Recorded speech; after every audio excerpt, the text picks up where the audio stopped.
시카고 기독교 방송 가족 여러분 안녕하십니까? 오늘 저는 아모스의 고향에 와 있습니다. 아모스 선지자가 활동하던 그 지역인데요. 여기서 우리 강태윤 선교사님하고 함께 이 아모스 선지자와 그리고 이 지역에 얽힌 얘기들을 한번 좀 나누도록 하겠습니다. 선교사님 어서 오십시오. 반갑습니다. 네. 예. 그리고 또 계속해서 이렇게 방송을 하게 되어 있는데요. 우리가 서 있는 이곳이 지금 아모스 선지자의 고향으로 알려져 있죠. 아모스 선지자에 대해서 우리가 좀 먼저 알아야 될 것 같아요. 아모스 선지자는 그 아모스서에 보면은 드고와 들에서 목자의 역할을 했던 사람입니다. 근데 남유다 선지자로서 북이스라엘에 가서 하나님의 그 말씀을 전했던 사람이죠. BC 약 760년경 북이스라엘의 여로보암 2세 때에 북이스라엘에 가서 북이스라엘의 부패와 타락에 대해 하나님의 심판과 멸망 또 경고의 메시지를 전했던 선지자였었습니다. 바로 여러분이 보시는 이곳이 지금 드고아입니다. 저 위에 마을 보이는 곳이 드고아 그 마을이에요. 이것이 이제 그 아모스 선지자의 고향 드고아인데요. 그럼 아모스 선지자가 이스라엘의 그 부패와 타락에 대해서 경고하고 그들이 하나님께 돌이키기를 이렇게 원했는데 그 아모스 선지자의 이 고향의 배경에 대해서 좀 설명을 한번 해주시겠습니까? 이 드고아 이곳은요, 성경에 보면은 지금 밑에 보이는 이곳이 그 나할 드고아라고 합니다. 나할이라는 말은 그 영어로 하면 dry river입니다. 평상시는 건기 때는 이게 물이 없지만 우기 때 비가 오면은 물이 흐르는 강처럼 되죠. 그래서 이 밑으로 이어져서 내려가면은 저 사해 엔게디하고 연결되어지는 곳입니다. 성경에 보면은 엔게디에서 예루살렘으로 올라오는 고개의 이름이 있는데 그게 시스 고개입니다.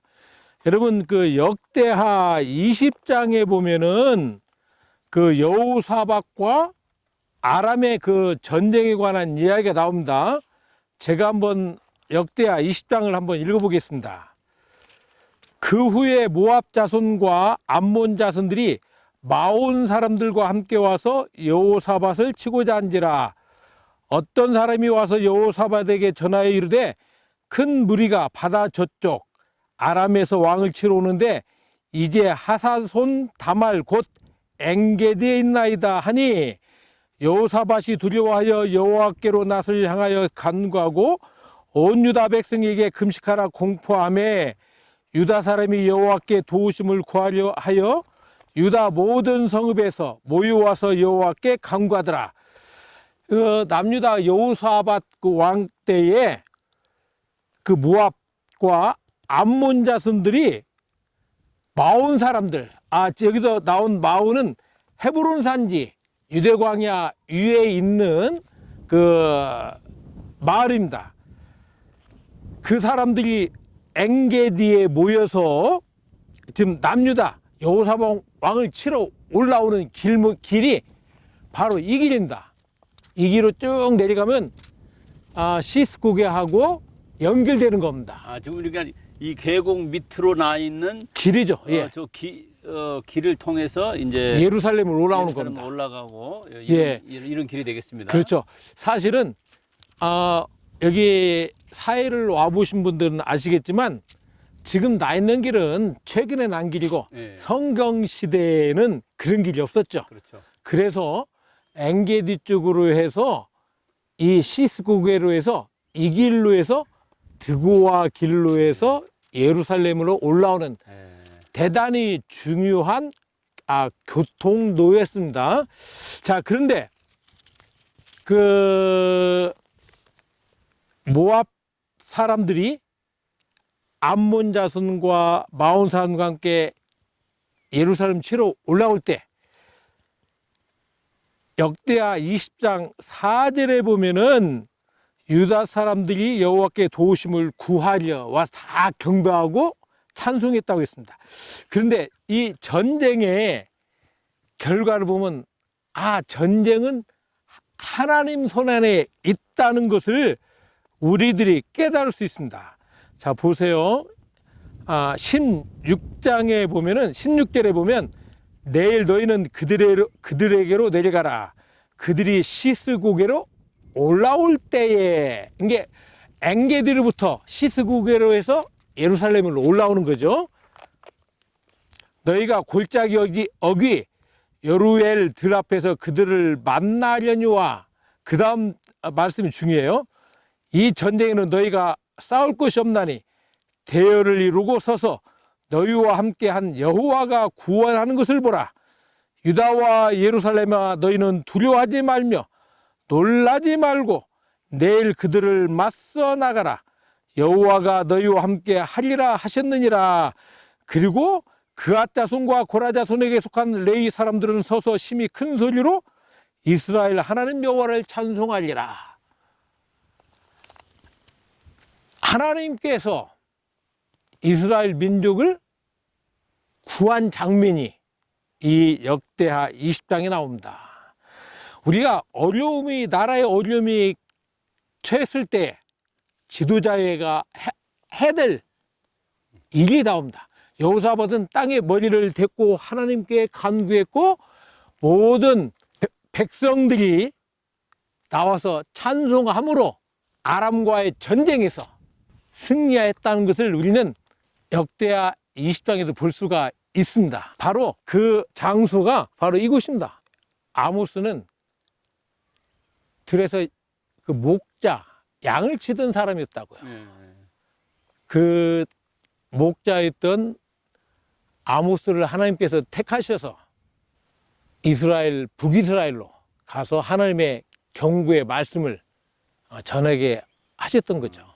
그 사실 그러면 남유다의 사람을 선택해서 북이스라엘로 갔죠. 북이스라엘로 보내서 북이스라엘에게 지금 경고를 하고 계시는 하나님의 모습을 보게 됩니다. 아모스를 통해서. 근데 그때 이제 이스라엘에는 경고할 사람들이 없었겠죠.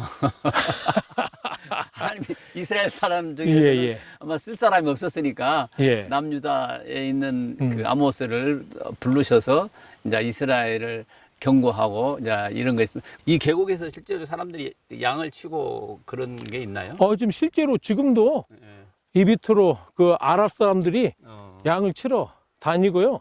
제가 그 전에 코로나 전에는 단기 선교팀들이 왔을 때 우리가 이 길도 걸어보고 그랬습니다.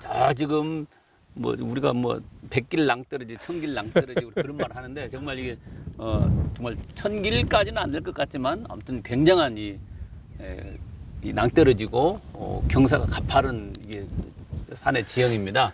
여기서 참 양을 키운다고 하는 것도 그렇게 쉬운 일 아니까 양도 뭐 굉장히 어렵게 양을 치야 될 것 같아요. 그런데요, 저런데 보면 산 등성에 길이 나 있거든요. 저게 다 양들이 다녀서 생긴 길이에요. 조그만 오솔길 같은 거요? 그러면 양들은 저런데도 자유롭게 줄을 지어서 양들은 앞 양의 그 꽁무니를 따라서 쭉 가다 보니까 저런데 길이 생겨요. 길이 생긴다고요? 실제로 지금도 전에 보면 동굴들이 있거든요. 천연 동굴이. 저녁에 되면 사나운 짐승들의 울음소리를 들을 수가 있어요. 그래서 시편 23편에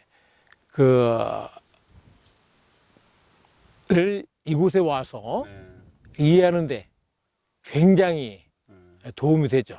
많은 사람들이 그 푸른 초장으로 인도하고 쉴만한 물가라고 인다 보니까 굉장히 그 미국이나 호주, 우리나라 대관령 목장처럼 풀이 많고 그런 걸 생각해요. 그렇지 않습니다. 이 광야에서 양들은 목자의 음성을 듣고 그 조그마한 풀을 찾기 위해서 이 광야를 헤매고 다니는 겁니다. 그렇기 때문에 시편 23편 1절에 여호와는 나의 목자시니 내가 부족함이 없다 없으리로다 라는 이야기 속에는 생명의 관계가 있습니다. 양들이 이 광야, 이 계곡에서 목자의 음성을 듣지 않고 자기 멋대로 간다는 이야기는 곧 죽음을 의미합니다. 양들이 갈 때는 이 짐승들이 다 따라다닙니다. 그래서 그 중에서 떨어지는 양들은 그것은 곧 죽음을 의미합니다. 목자의 음성을 듣고 따라가는 양만이 살아남을 수가 있다는 얘기입니다. 그러니까 다윗은 시편 23편 1절을 쓸 때 하나님과 나와의 관계를 목자와 양의 관계를 통해서 이미 이 광야에서 목자 생활할 때 터득한 사람이에요. 그럼 내가 하나님의 음성을 들어야만 살아남을 수 있다는 것을 다윗은 실제 이 광야에서 깨달았기 때문에 그런 자기의 신앙의 간증과 같은 시편 23편을 쓸 수가 있었다는 겁니다. 그래서 시편 23편에 관한 그림 같은 거 막 푸르르고 물이 있고 막 하얀 양이, 그건 잘못된 그림이고요. 이 낮에는 뜨겁고 저녁에는 추운 이 광야에서의 이 목자 생활이라는 것은 정말 힘든 일 중에 하나입니다. 그리고 그 당시에 그 천민, 어떤 하위계층의 사람들이 알아주지도 않았던 그런 목자 계급이라는 걸 우리가 이해해야만 시편 23편을 제대로 이해할 수 있겠다는 겁니다. 저런데 가다가 계곡 밑에 가다가 그 양이 자기 멋대로 가면 굴러 떨어져요. 그러면 죽음을 의미하는 겁니다. 그래서 철저하게 광야에서는 양들은 목자의 음성을 듣고 인도하는 대로만 따라가야 되지, 자기 멋대로 이 광야에서 그 대열에서 이탈해 간다는 이야기는 곧 뒤따라오는 사나운 짐승들의 밥이 된다는 이야기입니다. 그래서 우리는 이 광야에서 다윗이 고백했던 것처럼 목자 대신 여호와 하나님의 음성만을 듣고 그분이 인도하시는 대로 따라가야 우리의 생명이 보존될 수 있다는 것을 우리가 깨달아야 될 줄 믿습니다. 목자와 그 양의 관계를 이렇게 들어보면서 그 관계가 얼마나 중요한가. 단순히 양을 치는 목자이기 전에 양의 생명을 보호하고 또 양을 삶을 보호하고, 이것이 이제 목자인데요.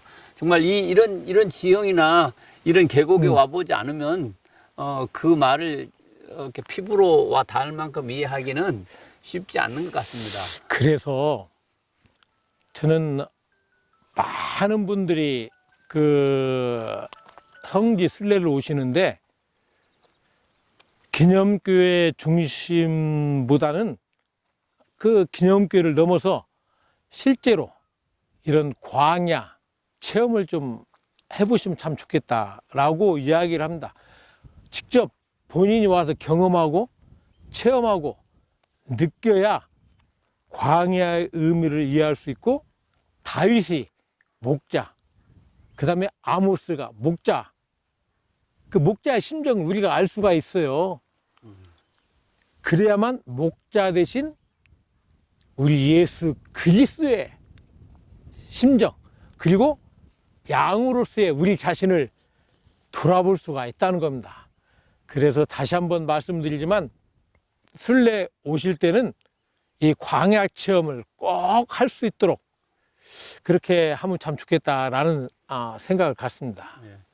우리가 그 양을 치고 또 사는 것, 왜냐하면 다른 나라도 양 치는 게 많이 있으니까요. 네, 옛날에도 한국도 뭐 양을 치는 것도 좀 네, 하긴 했는데, 어쨌든 다른 나라에서 치는 양 치는 거하고 지금 이스라엘 이런 척박한 광야 같은 땅에서 양을 친다, 그리고 목자의 생활을 한다고 하는 것은 다른 나라나 우리가 다른 상상으로 있는 거하고는 비교할 수가 없기 때문에 좀 현장감이 굉장히 필요한 것 같습니다. 이 현장에 와서 보면 사람이 좀, 저도 와 보니까 걷기도 힘들고요, 걸음 자체가 힘듭니다. 사람이 걸어가도. 근데 양을 몰고 이 길을 걸어가야 된다는. 그리고 이 풀이 굉장히 지금 따갑습니다. 지금 여기 있는 풀이 따갑고요. 가시가 많고, 원래 척박한 땅에 이 살면은 좀 가시도 많고, 뭐 선인장이 사막 같은데 막 이렇게 크는 것처럼 네. 이 땅도 양이 먹기 좋은 풀만 있는 게 아니고 양을 상하게 하는 풀들도 굉장히 많은 것 같아요. 이제 가시 풀들이 제가 많은 거 보니까. 이 지금 이스라엘이 지금이 건기입니다. 건기.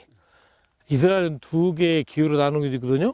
건기와 우기로 나눠지는데, 건기는 보통 우리가 4월 달부터 11월 달까지는 거의 비가 오지 않습니다. 그러니까 이 산천 초목이 바짝 말라요.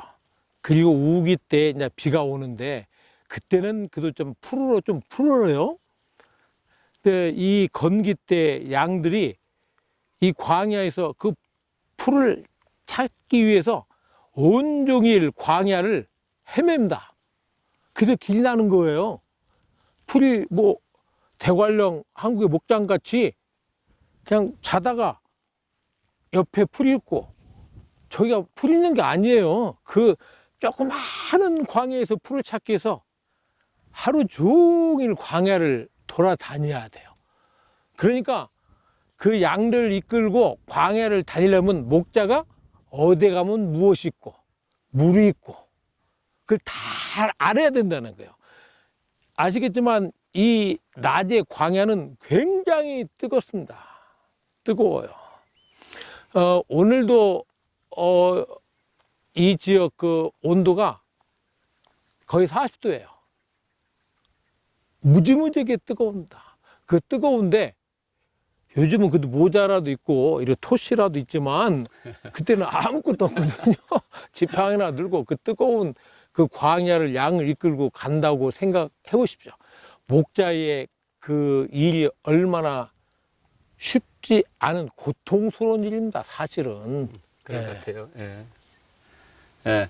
오늘 이 아모스의 고향에 와서 목자에 대해서 한번 생각해보고, 또 우리가 그 신앙생활 하면서도 하나님을 우리의 목자로 그렇게 또 고백을 하는데, 목자가 누구이며 양이 무엇인지에 대해서도 한번 들어봤습니다.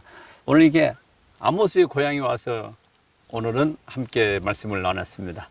수고하셨습니다. 대단히 감사합니다. 감사합니다.